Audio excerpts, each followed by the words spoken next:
चलिए बच्चों, सारा नियम आप कोऑर्डिनेट ज्योमेट्री का खत्म कर दिए हैं।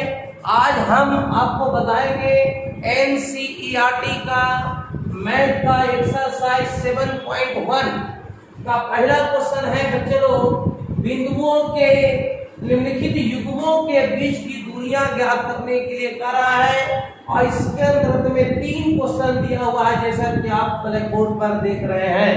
तो बच्चों, अगर हम एक क्वेश्चन को हल कर देंगे तो हम आशा जरूर करेंगे कि आप ये दोनों क्वेश्चन को भी सॉल्व इसी प्रकार से कर लेंगे। अब यहाँ ध्यान दीजिए बच्चों, तो मैं पहला क्वेश्चन को सॉल्व कर रहा हूँ। वह क्वेश्चन है 2,3 और 4,1। बच्चों, क्वेश्चन को आंसर को समझने के पहले मैं आपको यही कहूंगा कि आप क्वेश्चन को बहुत बढ़िया से समझ लीजिए। जब तक आप क्वेश्चन नहीं समझ पाइएगा आप आंसर नहीं समझ पाइएगा।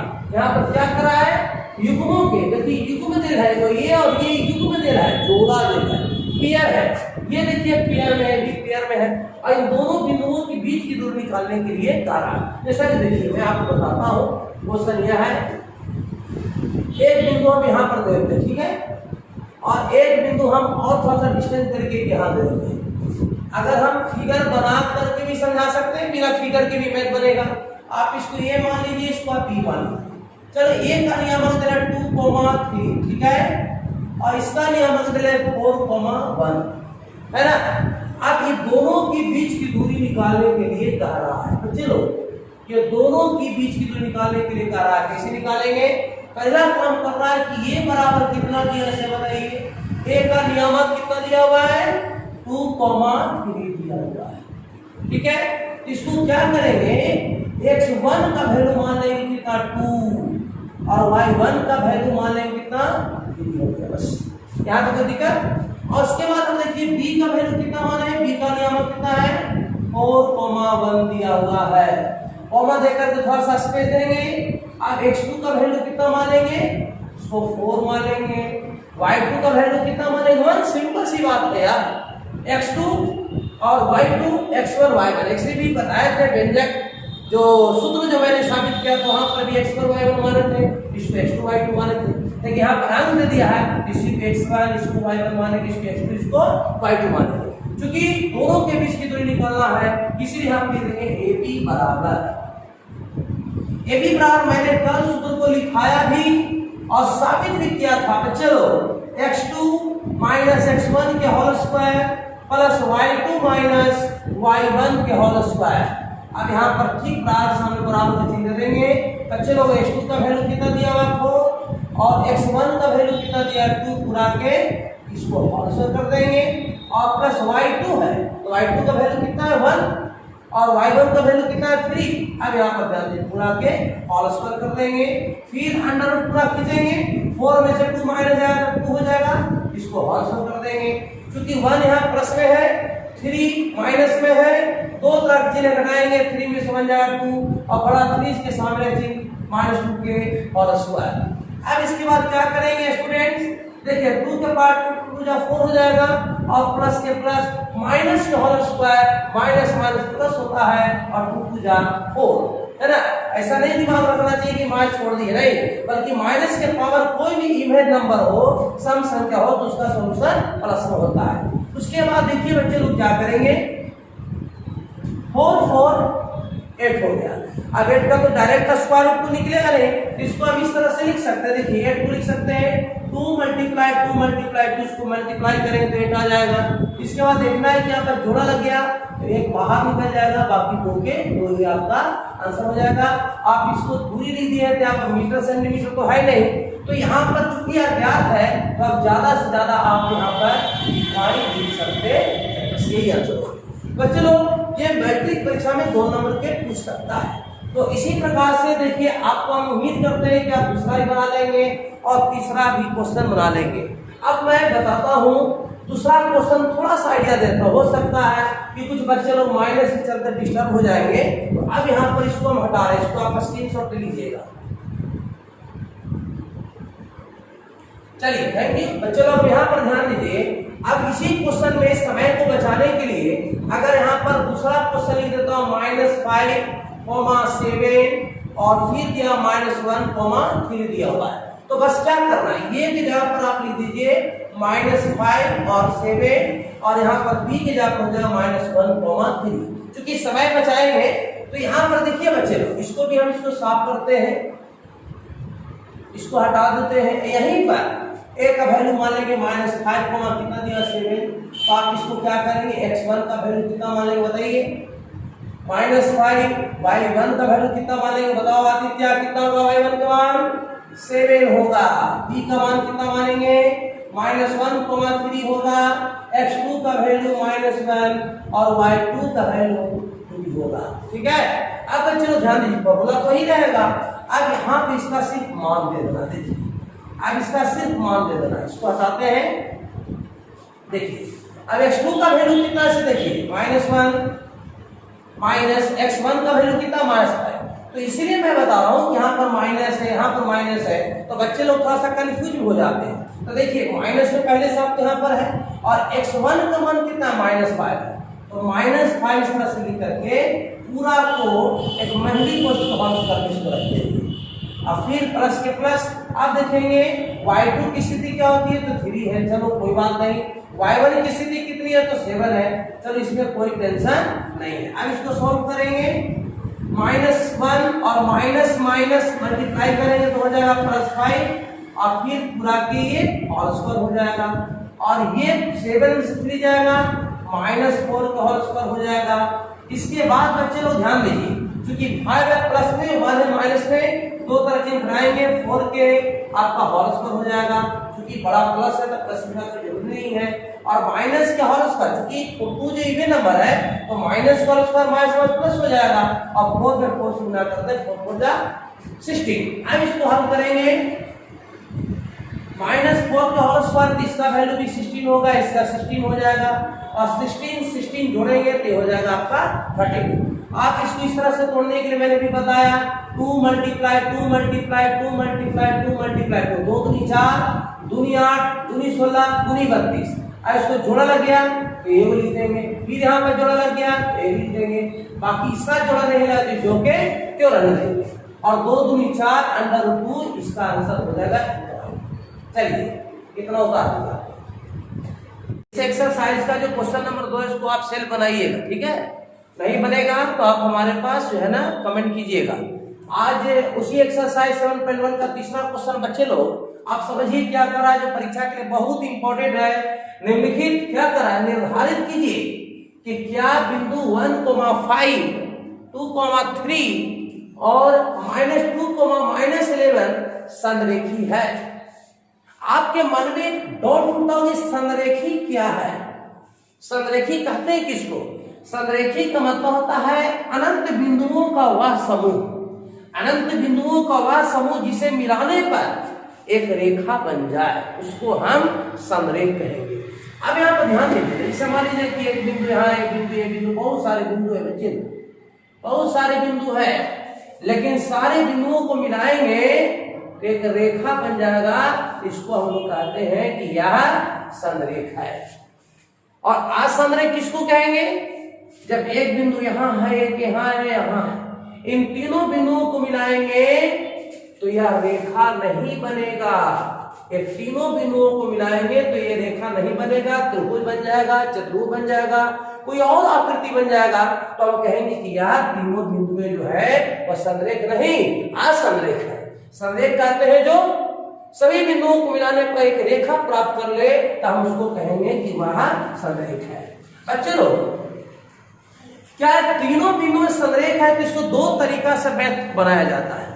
एक होता है कि त्रिभुज का क्षेत्रफल, अगर त्रिभुज के क्षेत्रफल अगर हम निकाल दें, जैसा कि मैंने पिछले वीडियो में मैंने आपको सूत्र समझाया था, 1/2 अंडर रूट 1/2 बड़ी कोष्ठक x1 × y2 minus y3 plus x2 y3 minus y1 plus x3 × y1 minus y2, मैंने एक सूत्र आपके पास भेजा था। अगर वो सूत्र का उपयोग करके अगर इसका मान रखा जाए और अगर क्षेत्रफल उसका 0 हो जाए तब हम कहेंगे कि हाँ दिया गया जो तीनों जो बिंदुएं हैं वे संरेख होंगे। मतलब कहने का मतलब क्या है, संरेख है। संरेख का मतलब कि तीन बिंदु जब संरेख है तो त्रिभुज बनाएगा नहीं। अगर 3 बिंदु में अगर संरेख होंगे बच्चे लोग, इसका मान 1 5, ये जो बिंदु है 1,5 है, ये बिंदु 2,3 है और ये बिंदु -2,-11 है। अगर तीनों बिंदु संरेख हो जाएगा तो त्रिभुज तो बना नहीं, अर्थात त्रिभुज का क्षेत्रफल क्या हो जाएगा, 0 हो जाएगा। तो इसी प्रकार से एक तरीका हम आज बता रहे हैं और अगला वीडियो जो हम भेजेंगे उसमें दूसरा तरीका से बताएंगे, क्योंकि परीक्षा में कभी कभी डायरेक्टली इसी तरह से क्वेश्चन पूछ देता है तो आप किसी भी विधि से बना सकते हैं। और दूसरा क्या है कि कभी कभी बोल देता है कि दूरी सूत्र का उपयोग करके साबित करें कि बिंदु इतना इतना और इतना संरेख है। अगर दूरी सूत्र का कहा देगा तो उसके लिए स्पेशल नियम से बनाना पड़ेगा, लेकिन यहाँ पर कोई रूल जो है ऑडिट नहीं किया है, तो हम यहाँ पर कोई भी विधि से बना सकते हैं। तो बच्चे लोग यहाँ पर ध्यान दीजिए कि ये त्रिभुज के लिए अगर मान लिया जाए कि हम यहाँ पर लिख लेते हैं a बराबर मान लेते हैं 1,5, तो x1 का वैल्यू कितना हो जाएगा 1 और y1 का वैल्यू हो जाएगा 5, ठीक है। और हम b के लिए चलेंगे, b बराबर कितना मान के चलेंगे, जो दिया हुआ 2,3 दिया हुआ है, तो x2 का मान यहाँ पर 2 हो जाएगा, y2 का मान यहाँ पर 3 हो जाएगा, ठीक है। अब यहाँ पर c का वैल्यू कितना लेंगे, -2, -11, तो यहाँ पर x3 का वैल्यू हो जाएगा -2 और y3 का वैल्यू हो जाएगा -11। बताइए बच्चे लोग किसी को कोई दिक्कत? अगर दिक्कत है तो कोई संकोच नहीं है, मेरे नंबर पर व्हाट्सएप कीजिए, फोन कीजिए। अगर आपको दिक्कत लगे तो इस नंबर पर फोन करके हमको बताइए कि सर यहाँ पर कुछ प्रॉब्लम है, हम इस क्वेश्चन को सोल्व कीजिए। 99 31 82 12 06 पर कॉल करेंगे। अब यहाँ पर ध्यान दीजिए बच्चे लोग, अब यहाँ पर लिखेंगे, चूंकि हम जानते हैं कि त्रिभुज का क्षेत्रफल एरिया ऑफ ट्रायंगल, इसका सूत्र मैंने बताया था, याद है, 1/2 बड़ी कोष्ठ x1 into y2 minus y3 plus x2 into y1 y2 y3 y1 और plus x3 into y1 minus y2, ठीक है। अब देखिए बच्चे लोग, बस सिर्फ मान रखना, कुछ नहीं है, 1/2 को 1/2 रहने देंगे, ठीक है। यहाँ पर x1 का वैल्यू कितना है, ऐसे देखेंगे 1, y2 का वैल्यू 3, y3 का वैल्यू -11। यहाँ पर ध्यान दीजिए, मैं पिछले बार बताया y2 का मान यहाँ पर 3 दे दिए, लेकिन y3 का मान पहले से -11 दिए, लेकिन यहाँ पर y3 का मान -11 भी देना है। ये माइनस मल्टीप्लाई होगा तो प्लस हो जाएगा, सिर्फ यहाँ पर 11 लिख देंगे, डॉट प्लस के प्लस। x2 का वैल्यू कितना है, 2 हो गया, y3 का वैल्यू कितना है -11, y1 का वैल्यू कितना है 5 है, प्लस के plus. x3 putting the value of x3 का वैल्यू देखिए -2 दिया हुआ है, तो बहुत सारे बच्चे इसमें मिस करते हैं। तो x3 का मान -2, इसको ब्रैकेट में इसको बंद कर देंगे। फिर y1 का वैल्यू कितना है, तो 5 है, y2 का वैल्यू कितना है, तो 3 है। चलिए यहाँ तक कोई दिक्कत नहीं होना चाहिए। अब यहाँ पर देखिए 1/2 को 1/2 बड़ी कोष्ठ 1 इंटू 11 3 हो जाएगा यहाँ पे 14 और प्लस 2 के 2 रहने देंगे।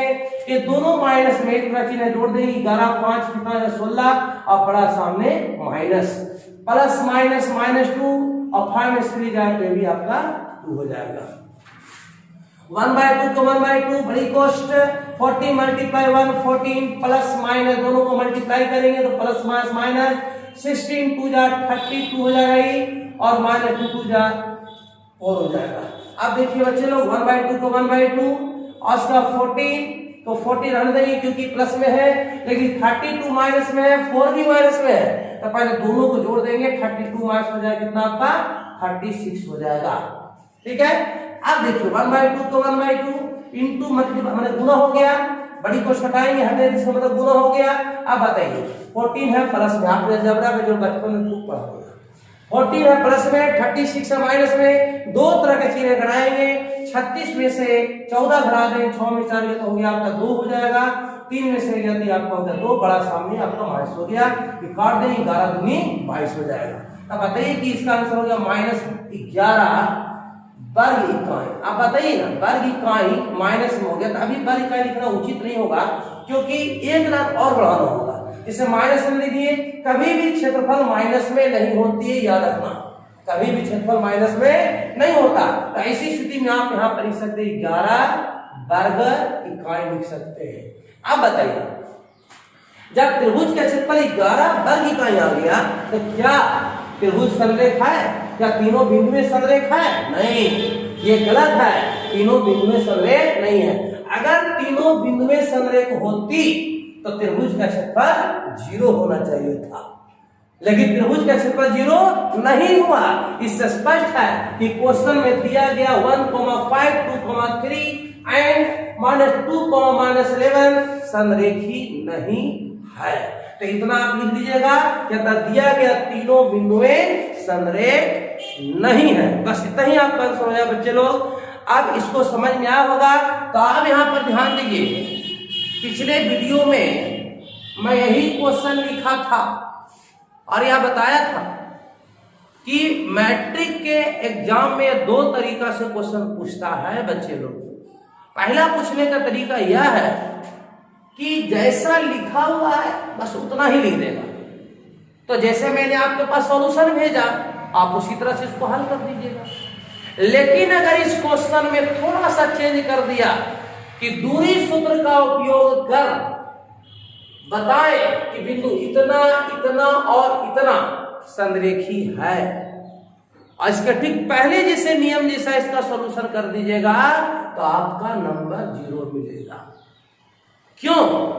क्योंकि यहां पर हम लोगों को नियम के तहत बांध दिया है, दूरी सूत्र का उपयोग कर।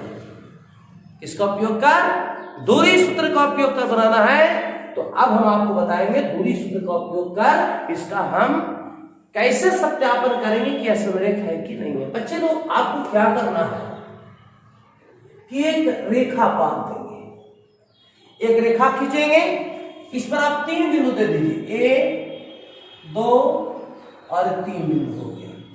यहां पर आप नाम रख दीजिए A, इसको B रखेंगे नाम, इसको C नाम रख देंगे।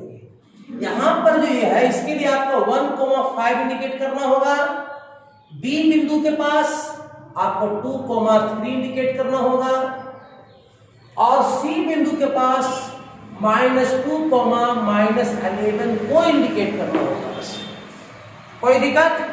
अब क्या करना है बच्चे लोग, सबसे पहले आप A बराबर लेट कर दीजिए थोड़ा सा। A बराबर कितना है? 1,5 है। तो x1 का वैल्यू 1, y1 का वैल्यू 5, ठीक है। अब हम B के लिए लेट करेंगे, B का कोऑर्डिनेशन पॉइंट 2,3 है, तो यहां पर x2 के लिए 2 और y2 के लिए 3 हो गया। जब C के लिए क्या करेंगे बच्चे लोग, C के लिए कितना -2, -11 है, यहां पर लिखिए -2, -11।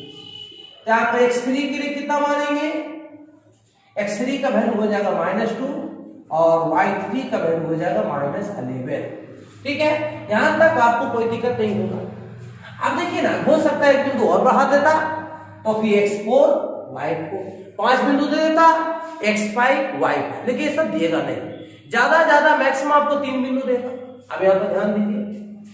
अब सबसे पहले क्या निकाल देंगे कि दूरी सूत्र का उपयोग कर बताएं कि जब तीनों बिंदु में संरेख है तो दूरी सूत्र का उपयोग करने के पहले मैं 2 चीज बताना चाहता हूं। पहला यह है कि आप प्रमेय का भी ध्यान रखिएगा। दूसरा चीज कि 2 भुजाओं का योग अगर तीसरी भुजा के बराबर हो गया, अगर 2 छोटी भुजाओं का योग अगर बड़ी भुजा के बराबर हो गया, तब कहेंगे कि हाँ तीनों बिंदुएं संरेख है। तो पहले हम बच्चे लोग ए बी निकाल देते हैं।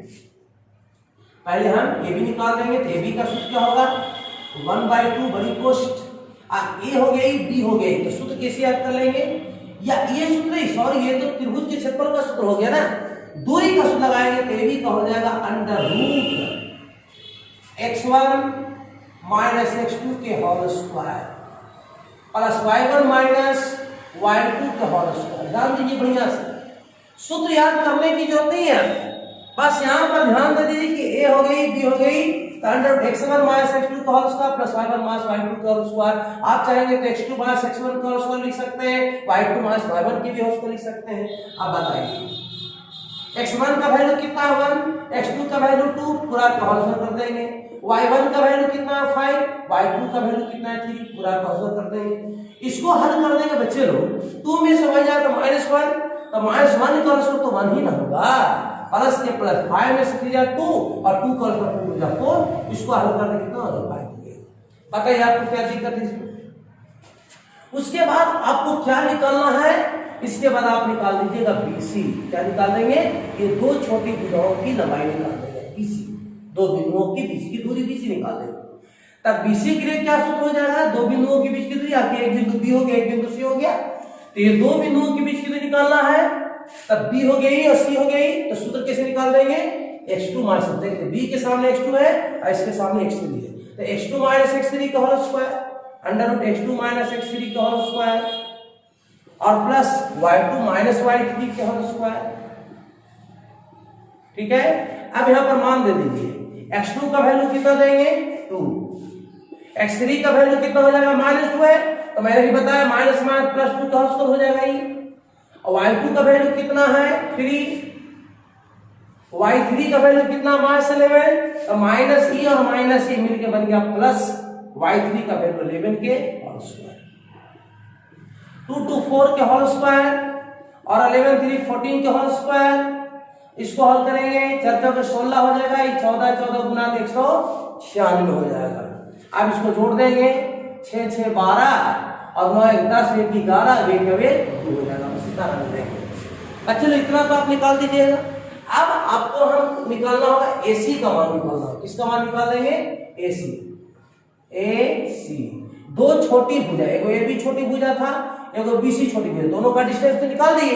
अब हमको AB निकालना होगा, AC निकालना होगा। AC का फॉर्मूला क्या हो जाएगा, ऐसे देखिए, A को ध्यान दीजिए कि A कहां पर है, देखिए A हो गया और C कहां पर हो गया, तो ये दोनों को पकड़ो, A के आगे x1, C के आगे x3, तो x1 - x3 के होल स्क्वायर, x1 - x3 के होल स्क्वायर, यहाँ पर हो जाएगा इसी का 1 3 है तो -y1 और y3 के होल स्क्वायर कर देंगे। अब देखिए यहाँ पर मान कैसे डिक्यूट कर देंगे, x1 का वैल्यू कितना हो जाएगा 1, x3 का वैल्यू माइनस है तो माइनस प्लस 2 के होल स्क्वायर हो जाएगा, y1 का वैल्यू कितना है 5 है, y3 का वैल्यू कितना है -11 है, तो माइनस प्लस 11 के होल स्क्वायर। इसको हल कर देंगे तो 2 1 3 और 3 3 जा 9 और 11 और 5 कितना हो जाएगा 16 और 16 के होल स्क्वायर आप अच्छी तरह जानते होंगे 256 होगा, तो आगे नहीं 11 पर 16 16 में 16 से मल्टीप्लाई करें 256 हो जाएगा। इसको अब यहाँ पर जोड़ दीजिए, कितना हो जाएगा 9 6 15 के 5 7 1 5 1 6 200 कितना 65 होगा। अब देखिए आज यहाँ इस क्वेश्चन को हम सॉल्व कर रहे हैं बच्चे लोग, यहाँ पर थोड़ा सा बचा हुआ है, यहाँ पर ध्यान दीजिएगा।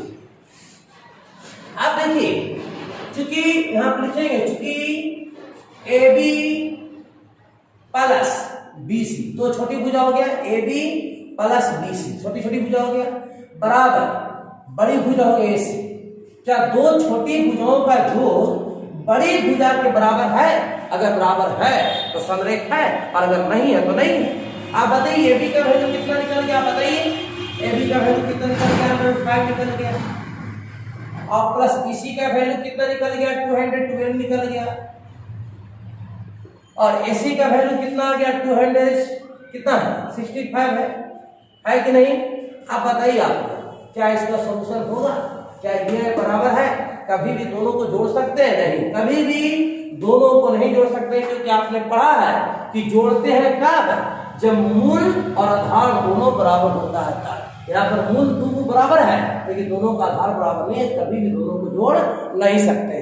तब क्लियर हो गया बच्चे लोग कि ये जो है इसके बराबर नहीं है, ये जो इसके बराबर नहीं है, अतः दिया गया तीनों बिंदुएं समरेख नहीं होंगे। आप लिख देंगे अतः दिए गए तीनों बिंदुएं